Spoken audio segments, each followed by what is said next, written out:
All right, good morning, everyone. Hope everyone is having a good day so far. So, here to give you guys a quick update on what we are seeing currently. So, there is an enhanced risk from about the Oklahoma, or not Oklahoma, the Kansas Nebraska border down to about Garden City, Kansas, with a 10% hatch for tornadoes, therefore, meaning the tornado threat is a lot stronger in the Kansas area. Now, there's also, if you look, unenhanced from about western Texas all the way up to the OKC metro area. So, what we're looking for there is most likely strong winds exceeding 70 miles an hour and hail 2.5 inch greater in diameter. Um, I think up in Kansas, you could definitely see probably some 3 to 4 inch size hail. Down here, I would not be surprised. I don't know really about the Duncan area, but we could definitely see some very, very large hail down here, according to our soundings that are giving us this information. There's a 5% tornado risk from, well, honestly, it's kind of scattered throughout the state, but aside from that, most of everywhere is in a 5%, aside from that little tin hatch right there. I do see some of us are seeing that potential for a tornado or two across Oklahoma and Texas. They do appear to be QLCS, meaning quasi. Ugh, I don't even know if I can pronounce the word fully because of how confusing it is. QLCS is quasi-linear system. Pretty much what that means is there could be brief tornadoes anywhere in your 5% risk. And the 10%, I wouldn't be surprised if we saw a long track tornado. I think there's definitely that slight chance to get a long track tornado either in Texas or Oklahoma tonight. Most of this will be a very late night event by the time it gets up to the OKC metro area. Now, the summary for Texas and Oklahoma here is large hail, damaging winds to 70 miles per hour, and a few tornadoes will be possible tonight from northwest Texas into central Oklahoma. So, we are very much watching that. And the other summary here for the panhandle of Texas and the western Oklahoma is as the primary upper trough ejects this evening, large scale height falls and forcing will overspread the dry line across the Oklahoma Texas panhandles.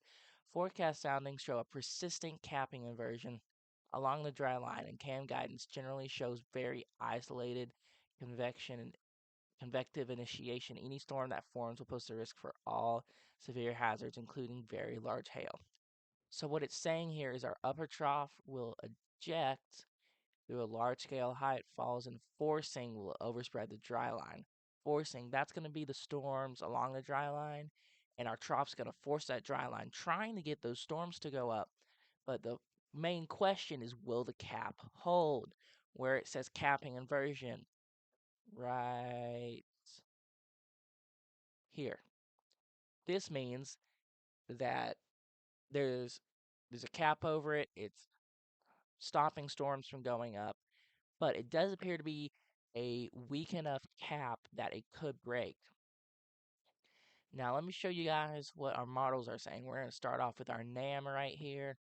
Actually, hang on, NAM is not good for composite reflectivity. We will hop over to what we call the HRRR, or in other words, the HER model.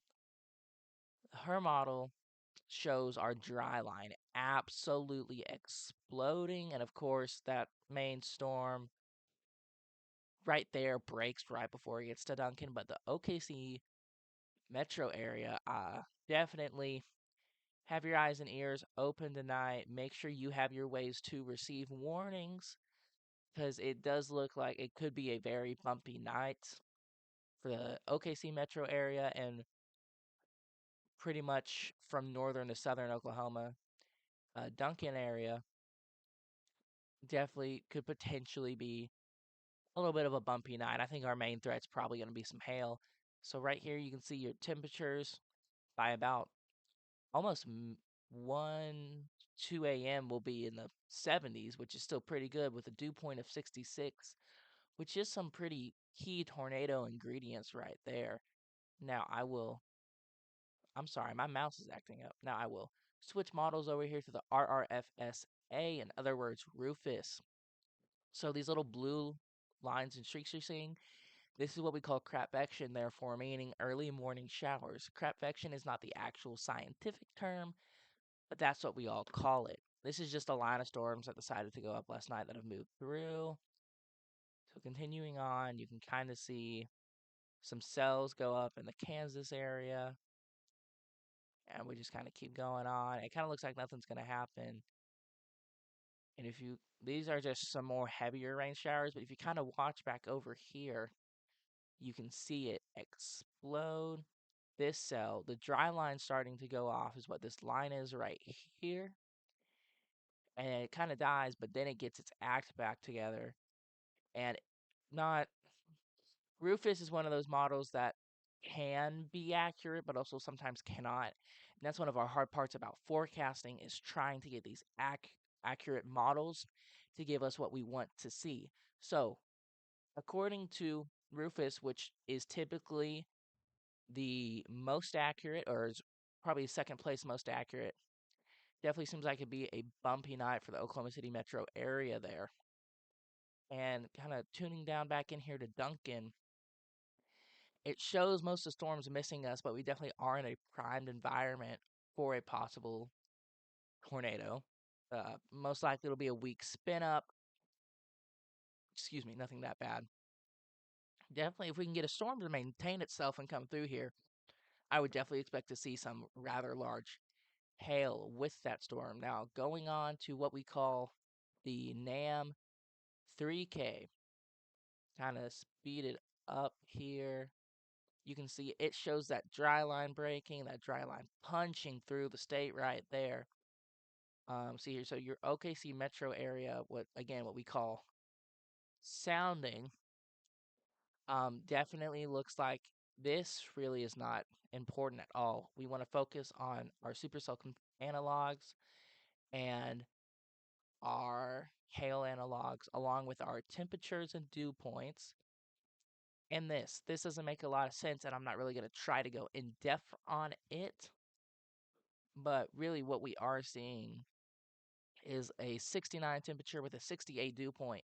And whenever you get those dew points and those temperatures to mix perfectly like that, sometimes it can definitely lead to those tornadoes. Now, I'm not saying there will be a tornado going directly through OKC, but I see the OKC area having a pretty decent chance somewhere within 25 miles of OKC to potentially see a tornado or a brief spin up.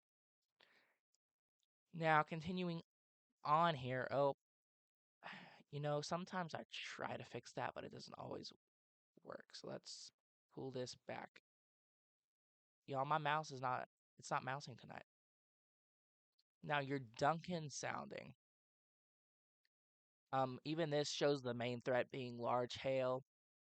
The possible hazard type says tor as in tornado, therefore meaning that one of the hazards is tornadoes. But I'm mainly, for the Duncan area, I'm mainly focused on some large hail right there.